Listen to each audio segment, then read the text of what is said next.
kita biasa lihat nih di sinetron-sinetron di TV, biasanya orang lagi emosi gitu, katanya serangan jantung, nyeri dada. Iya, tentunya salah satu gejala dari serangan jantung adalah nyeri dada yang khas tadi, yang seperti diremas, ditekan ataupun diikat, dia tidak dapat tunjuk, yang munculnya secara tiba-tiba. Dan salah satu trigger atau pemicunya ya bisa adalah stres emosional. Stres emosional. Ya, karena dia stres emosional, maka memiculah terjadinya suatu serangan jantung dan gejala yang timbul adalah nyeri dada yang hebat seperti tadi. Aorta, aneka obrolan harapan kita. Halo Sobat Jantung, kembali lagi bersama kita di Aorta, aneka obrolan harapan kita.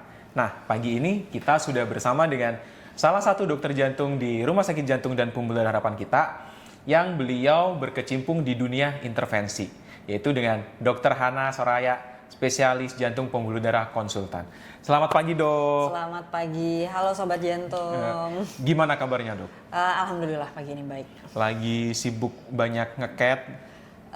Kebetulan tidak terlalu banyak di cat lab ya belakangan ini. Ya.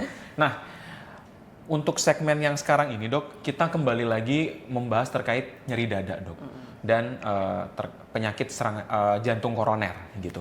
Kan kita tahu kalau penyakit jantung koroner, serangan jantung ini jadi pembunuh nomor 1 dan Pak Menkes juga concern banget terhadap isu ini ya, Dok ya.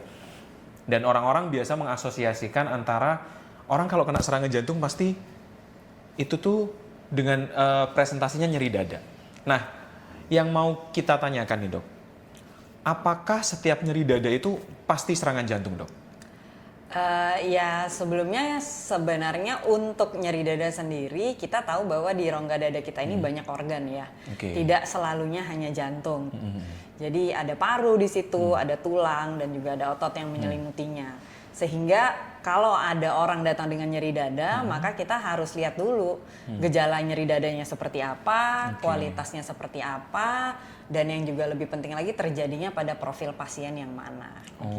Gitu. Jadi mungkin nanti harus dilihat lebih lanjut biar orang-orang tahu bahwa ya nggak semua nyeri dadanya itu serangan jantung, ataupun tahu lebih dalam lagi mana sih sebenarnya yang bahaya dan mana yang sebenarnya bisa diobservasi aja dulu. Nah, kalau yang nyeri dada yang hampir pasti, yang khas banget ini berasal dari jantung itu, nyeri dada yang seperti apa, Dok? Ya, jadi nyeri dada itu memang ada yang kita katakan khas atau tipikal ya. Ada yang kita bilang tidak khas atau atipikal. Mungkin untuk yang paling gampang untuk masyarakat secara umum, kalau dia khas atau tipikal jantung itu umumnya adanya nyeri dada yang rasanya seperti diikat, diremas ataupun ditekan di bagian dada depan ataupun dada sebelah kiri. Dan biasanya ini yang paling umum dengan hubungannya dengan jantung itu adalah kalau dia dipicu oleh aktivitas. Jadi aktivitas yang biasanya nih pasien nggak ada gangguan, dia mulai merasakan ada gangguan gitu dengan aktivitasnya. Bila dia beraktivitas maka muncullah nyeri dada yang seperti tadi. Dan juga biasanya setelah dia melakukan aktivitas nyeri dadanya muncul, maka ketika dia istirahatkan nyeri dadanya akan mereda dalam waktu mungkin sekitar 5 menit. Nah, kalau ini, Dok, kita biasa lihat nih di sinetron-sinetron di TV, biasanya orang lagi emosi gitu, katanya serangan jantung, nyeri dada. Nah, itu tuh kalau di dunia medis apakah juga nyeri dada yang seperti itu apakah berkaitan dengan serangan jantung, Dok, yang akibat emosi seperti itu, Dok? Iya.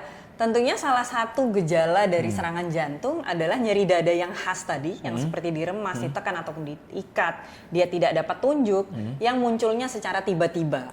Dan salah satu trigger atau pemicunya ya bisa adalah stres emosional. Ya, karena dia stres emosional, maka memiculah terjadinya suatu serangan jantung dan gejala yang timbul adalah nyeri dada yang hebat seperti tadi. Nah, berarti nyeri dada yang khas jantung itu bisa disebut sebagai suatu kegawat daruratan, Dok? Ya, bisa saja itu berupa kegawat daruratan. Namun kita harus lihat lagi apakah pasiennya ini dalam keadaan stabil atau tidak. Jadi Dok, ada beberapa nyeri dada yang misalnya muncul dengan aktivitas lalu dia menghilang. Muncul sesekali lalu dia menghilang. Ini kita sebutnya stabil. Mungkin pasiennya bisa datang aja ke poliklinik atau polirawat jalan. Tapi ada kelompok-kelompok juga yang misalnya nyeri dadanya itu berbahaya dan harus dibawa segera ke IGD. Nah itu yang mana-mana aja tuh, misalnya pasiennya pertama kali ngerasainnya. Jadi belum pernah dirasain sebelumnya, pertama kali dan langsung berat. Mungkin yang tadi stres emosional tiba-tiba langsung berat gitu ya, terus nggak hilang-hilang dalam waktu 20 menit. Atau dia aktivitas-aktivitas harian aja dia udah rasain dan nggak pernah sebelumnya, nggak hilang-hilang dalam waktu 20 menit. Nah itu harus segera dibawa ke IGD. Terus ada lagi mungkin dia terjadinya saat istirahat. Jadi terjadi saat istirahat, pasiennya lagi nggak ngapa-ngapain, lagi tiduran, lagi duduk, muncullah nyeri dada yang khas tadi dan lama mungkin dalam waktu 20 menit. Nah itu juga harus dibawa ke IGD. Dan yang berikutnya adalah tentunya yang dia udah pernah rasain sebelumnya, tapi mungkin dalam beberapa waktu belakangan terasa semakin berat. Jadi biasa dia sering datang, kemarin-kemarin sih saya udah sering dok, tapi kalau saya istirahatin hilang, tapi ini kok aktivitas harian aja lebih terasa dadanya. Nah, tadi kan dibilang kita lihat profiling pasiennya ya dok ya. Nah, orang atau profiling orang seperti apakah yang dia punya resiko terhadap nyeri dada yang itu berhubungan dengan serangan jantung dok? Iya, tentunya ya dok, kita harus lihat pasien-pasien yang kita sebut dengan high risk profile ya untuk penyakit jantung koroner. Karena kan kalau kita ngomongin serangan jantung ya hubungannya dengan penyakit jantung koroner ya. Jadi kembali lagi pasien-pasien yang berfaktor resiko. Misalnya apa ya, usia tua pada laki-laki di atas 45 tahun. Pada perempuan sekitar usia dia menopause berarti 55 tahun. Dan nanti akan semakin tinggi resikonya ketika sama-sama sudah di atas 65 tahun ya. Lalu pada pasien-pasien yang merokok, terus memiliki faktor resiko tradisional jantung, jadi hipertensi, level kolesterol yang tidak terkontrol, adanya penyakit gula darah, ya, terus adanya penyakit ginjal kronis. Nah, pada pasien-pasien ini, maka kita harus meningkatkan kecurigaan kita nih. Kita ya dok. Ya, apakah ini gejalanya memang mengarah ke suatu serangan jantung atau tidak? Pasien-pasien ini. Terus kemudian dok, tadi terkait nyeri dada yang berhubungan dengan serangan jantung yang dia masuk ke dalam kondisi kegawat daruratan. Berarti kan harus secara cepat ke IGD. Benar. Berapa lama dok? Secepatnya dibawa ke fasilitas kesehatan terdekat. Gitu. Kenapa? Karena harus segera ditemukan ya, diperiksa oleh dokter di fasilitas kesehatan tersebut apakah butuh tata laksana yang lebih lanjut. Ya, jadi kalau kita membicarakan sebuah serangan jantung, maka kita selalu tahu slogan time is muscle. Ya, di mana setiap detik dan setiap menit yang berlalu kita itu mencoba menyelamatkan otot jantung. Kalau memang pasiennya serangan jantung gitu. Sehingga lebih baik langsung dibawa ke fasilitas kesehatan lalu diperiksa apakah ini butuh tindakan lebih lanjut. Gitu. Kemudian dok, sebelum pasien dibawa ke IGD, pastinya orang kalau serangan jantung misal dia di rumah atau di kantor gitu, yang pertama kali dapat mereka lakukan apa dulu nih dok? Ya kalau menemukan pasien dengan nyeri dada, pasiennya harus segera diberikan ruang ya tentunya. Lalu setelah itu jangan dibuat dalam posisi tidur ya, pasiennya lebih dibuat dalam posisi duduk atau setengah duduk ya. Oh malah lebih baik duduk atau setengah duduk ya dok? Karena biar tidak banyak preload kita katakan atau ada aliran darah balik ke ruangan jantungnya sehingga konsumsi oksigen dari otot jantungnya berkurang. Seperti itu. Nah obat-obatan yang dapat diberikan itu biasanya adalah pada pasien yang memang sudah mengetahui dia memang ada sakit jantung. Gitu. Mereka biasa menyimpan pengencer darah ataupun yang kita kenal dengan sedokart ataupun nitrat yang fungsinya untuk melebarkan pembuluh darah. Namun untuk pasien-pasien yang baru pertama kali merasakan, saran saya lebih baik langsung dibawa ke fasilitas kesehatan. Gitu karena ada beberapa obat-obatan yang memang pemberiannya memerlukan pemantauan dokter terlebih dahulu. Kemudian ini dok, biasa kalau sekarang di kantor-kantor apalagi di Jakarta mereka sudah siap sedia di kotak P3K-nya ada oksigen salah satunya. Perlu diberikan nggak dok? Ya sebenarnya rekomendasi pemberian oksigen itu tergantung pemeriksaan saturasi oksigen pasiennya ya. kecuali pasiennya memang sudah terlihat ada distress atau pernafasannya sudah tampak sulit, itu mungkin bisa diberikan. Jadi boleh saja ada suplementasi oksigen, tapi lebih baik tetap yang pertama dilakukan adalah dibawa ke rumah sakit terdekat dan suplementasi oksigen itu diberikan dengan SpO2 yang memang kurang dari 90%. Nah, sebelum terakhir nih dok, kalau pasiennya sampai terlambat dibawa ke rumah sakit, ke fasilitas kesehatan gitu, apa resikonya dok?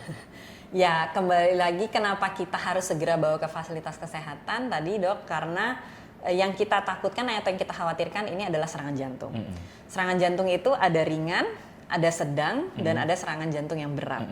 Nah, di mana serangan jantung ringan mungkin kita bisa lakukan perawatan terlebih dahulu, kita observasi. Namun yang sedang dan berat ini umumnya memerlukan tindakan lebih lanjut. Nah, ketika pasien-pasien yang dalam kelompok ini telat kita bawa ke fasilitas kesehatan, yang kita takutkan adalah adanya komplikasi dari serangan jantung tersebut. Tentunya kita berbicara tentang gagal jantung, adanya gangguan listrik jantung yang sifatnya gawat darurat, dan sampai juga kepada kematian yang kita tidak inginkan. Gitu. Nah, mungkin ini banyak masyarakat bingung dok. Mereka sudah tahu saat nyeri dada ini mungkin highly possible mengarah ke jantung, harus segera dibawa ke rumah sakit. Yang menjadi kebingungan di masyarakat yang paling banyak adalah harus saya bawa ke rumah sakit yang mana, yang lebih dekat tapi fasilitasnya belum tentu lengkap, atau sekalian mungkin agak jauh dikit dalam waktu 1 jam bisa tercapai tapi dia fasilitasnya lebih memadai dok. Ya, tentunya untuk pasien-pasien yang paling penting yang pertama ketika sudah merasa, saya selalu katakan kalau kita merasa nyeri dada dan ini yang sepertinya yang tidak biasa kita rasakan, apalagi kalau ditambah dengan sesak nafas dan tidak enak sekali, harus segera ke fasilitas kesehatan. Nah, fasilitas kesehatan yang bisa dipilih adalah yang terdekat memang. Nggak usah khawatir karena nanti mungkin tenaga medis di kita itu sudah cukup terlatih untuk tahu mana yang harus dirujuk dan dalam waktu berapa lama gitu. Karena kita kan sudah ada protokolnya sebenarnya pada pasien serangan jantung. Apa yang harus dilakukan bila perujukannya lebih dari 2 jam, apa yang harus dilakukan bila perujukannya kurang dari 2 jam. Gitu. Nah, ini untuk yang terakhir dok. Pesan untuk sobat jantung semua terkait kesehatan jantung dan mengenali tanda dari nyeri dada yang mengarah ke serangan jantung. Monggo dok, silakan. Ya. Jadi untuk sobat jantung semua, mungkin pesan hari ini adalah tentunya deteksi dini itu sangat penting. Ya, jadi pada pasien-pasien jangan menunggu sampai ada nyeri dada. Ketika sudah berusia mungkin di atas 35, di atas 40 tahun, segera kenali diri ini ada faktor resiko apa sebenarnya.